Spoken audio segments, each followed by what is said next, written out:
Welcome to Dare Education Awareness, where you can find the latest news on all Dare County schools, the Coastal Studies Institute, and the College of the Albemarle. We keep you informed, entertained, and up to date on education in Dare County.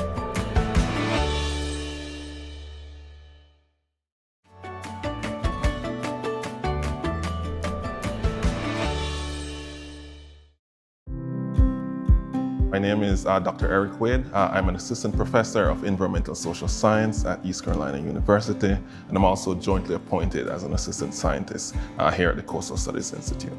So I grew up in a very small village, inland Belize. So there are about 1,000 people now in this very small traditional fishing and hunting village in Belize. And so the village is surrounded by a lagoon. And so when I was younger, my friends and family would go to the lagoon to fish. And so from a young age, fishing was a part of my culture and part of my background. And I came to the United States, did my undergrad in marine biology down the road at UNC Wilmington. And then I went back to Belize to work for the government of Belize in their fisheries department. I was working a lot with coral reef ecosystems. And then I realized I did not like coral reefs as much as I liked people. And so I switched over to focus on policy implementation and stakeholder engagement. And so that led me to apply for a master's and PhD at Oregon State University, where I did my work on small-scale fisheries.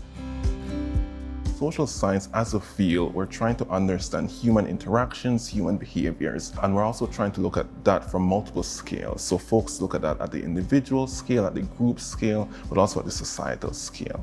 And so social scientists look at how individuals make decisions, but also look at the groups and how groups come together to make decisions, and then we scale that up.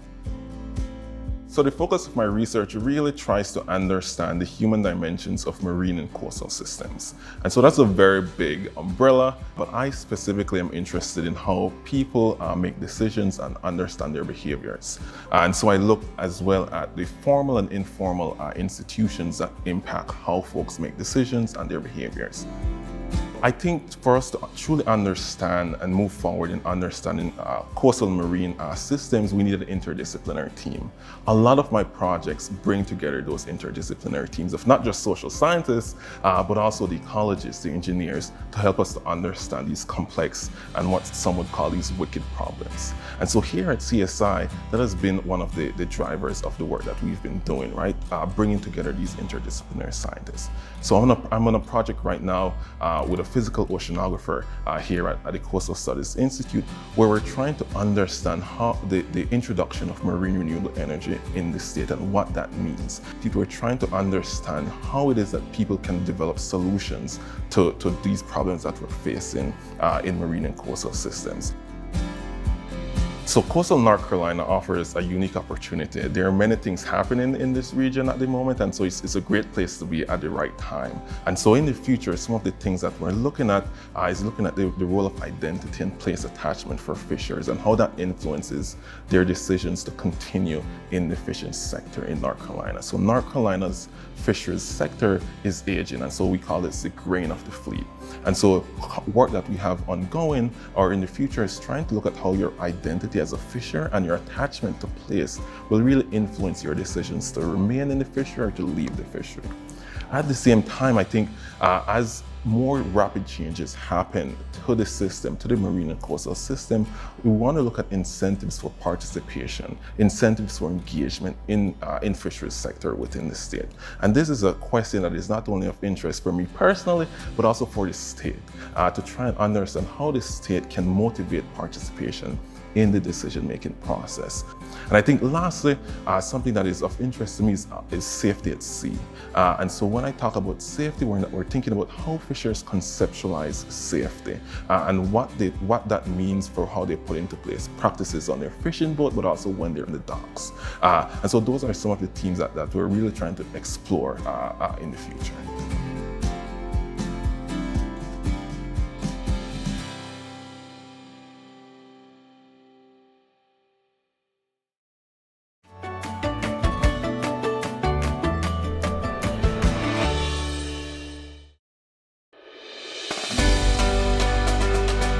As we gather here at College of the Albemarle for our 60th annual commencement exercises, we are so pleased to be able to do that in Manteo for the first time out in a more formal graduation. You have done what many folks set out to do, but relatively few accomplished. You are moving forward with your education, and we are so excited that you chose to be part of College of the Albemarle. In making the decision to go to college, you have opened up a door to a whole new world of opportunity. The more education you attain, the more doors you will open. For many of you, the path to commencement has not been an easy one. Choosing to go to college in and of itself can be a daunting task, but you did it. You persevered, and it's paid off. Celebrate your job well done today. Dr. Bagwell, I present the candidates for the Associates in Arts degree. Molly Brent Hamburger. I'm graduating today with my Associates in Arts degree. My experience has been awesome. I dual enrolled with my high school, so I was all online, but every time I came up here, it was awesome. Teachers were cool. Lillian Radliff.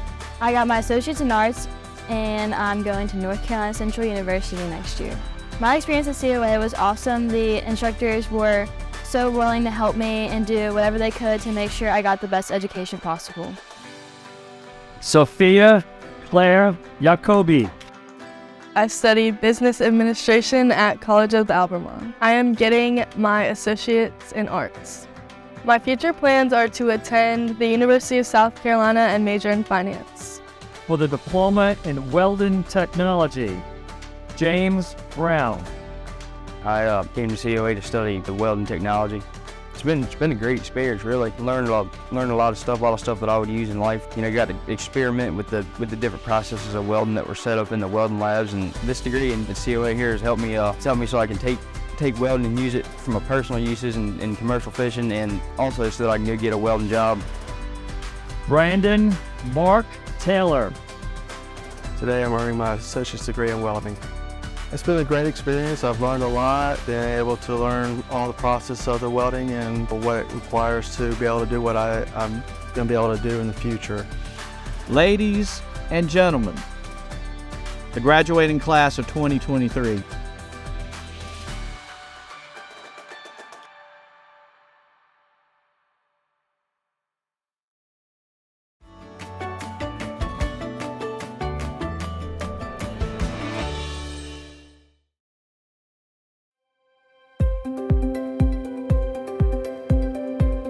What you're hearing in the background right now is every student in our building transitioning between clubs and interventions and potentially lunch. So 6th, 7th, and 8th grade intermingles during our lunch period, and this is what we call our tomahawk time. This is 3 30-minute blocks in the middle of our day where we pause instruction, the kids move, and they go to clubs. And I had this idea of working with a group of kids and getting the kids that like technology and feel like an affinity for these things that are gadgets to play and maybe teach others and do what would be kind of a precursor to an internship later in life. And the students work to learn about different technology, work to help in our building. So I love Tech Ambassadors because we come here and we learn amazing stuff about tech, and we learn how to repair stuff, and it's really good for our teachers if they have a problem and we can help them. Same with students. So for example, we have one-to-one technology in our building with Chromebooks, and I have taught all of those Tech Ambassadors, is what I call them. I have taught my Tech Ambassadors to do a soft reboot on that technology, so those Tech Ambassadors can do that for the students. And the kids know to go to them. There are Tech Ambassadors at every grade level. So one really cool thing we did in Tech Ambassadors was we took apart computers, we looked at all their parts, and we put them back together. So my partner Annie and I, we were the first ones to actually put their computer back together, and we put it back together and actually turned on and worked again. So that was really cool. We did Hour of Code. An Hour of Code is a national event. And so we had our Tech Ambassadors play, and what you see kind of over my shoulder are some of the equipment that they featured. They became like the expert on that tool, and they presented it to their peers which are all the 6th, 7th, and 8th graders in our building and the teachers, and got a chance to see what the tools are that we have on our campus, what they might be able to do to help enhance instruction, and how fun they are. So for the Hour of Code Day, I did cubelets. So to prepare, I made these instructional manuals so that people could construct things and learn how to use the cubelets and eventually make their own inventions out of the cubelets. I love technology and I use it a lot in my day-to-day life. And I wanted to know how it works. Got the idea that our projectors sometimes are left on at night and how much energy that costs, plus the device of the bulb. And our tech ambassadors went throughout our building and programmed our projectors to auto shut off.